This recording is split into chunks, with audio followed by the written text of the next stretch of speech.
So I've been calling what's been happening to women now here in America as a holocaust, targeting women. And I really think that's what it is. Being raised as a Jew, our parents, that generation, made it a point to teach the kids what a holocaust is, how it starts, how it begins, and how you respond. And this is absolutely a holocaust targeting women, what we're in the middle of right now. Women are being killed, secretively killed, and sort of kept alive only online. For example, I'm convinced Elizabeth Warren has been murdered. Let's find her. I'd be happy to find her alive, but I'm pretty sure she's dead. And there's a huge difference, of course, between the Holocaust that targeted Jews and the Holocaust targeting women. And the first one was targeting a minority, an ethno-religious minority, right? This one is targeting women, and there's a woman in every family. So they have to keep it secret, much, much, much more secret. Although they did do a good job of keeping the first Holocaust secret, too. Somehow they did, right? Because the Jews that were targeted in the first Holocaust tended to be the most verbal, the most eloquent. They were journalists and writers and artists and intelligentsia, right? And while the Holocaust was happening, they were desperately trying to get their message to the rest of the world. We're being murdered here, systematically murdered. And it didn't get out. That was actually not a part of any equation for why the rest of the world entered the war against the Germans.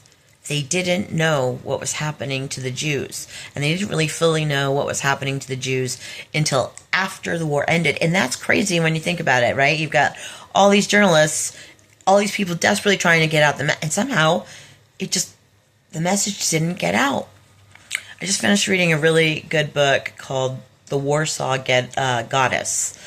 It made me think about how we see the same thing kind of happening now, because there's all these women, especially on TikTok, desperately trying to get out the message about what's happening to them, and no one seems to be paying attention.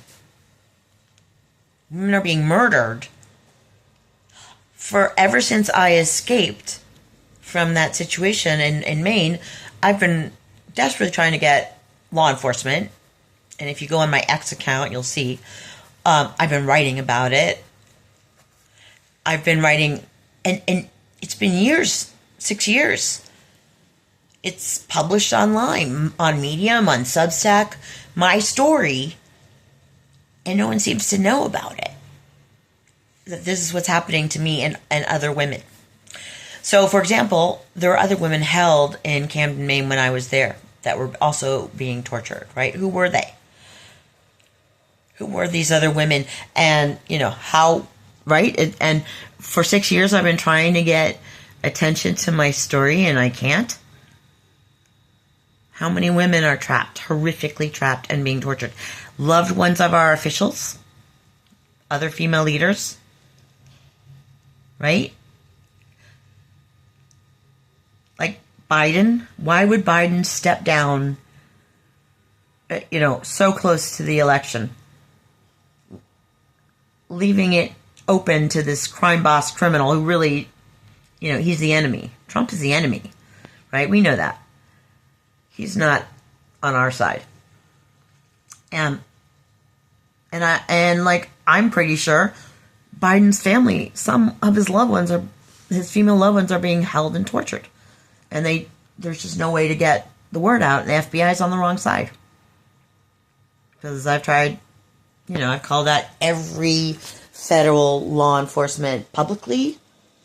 I actually went to the house of Ron Klain, who is the chief of staff for Biden, downloaded there to the Secret Service all that had happened to me, and nothing happened. Then about a year later, I wrote an article publicly online, LinkedIn, calling out Ron Klain.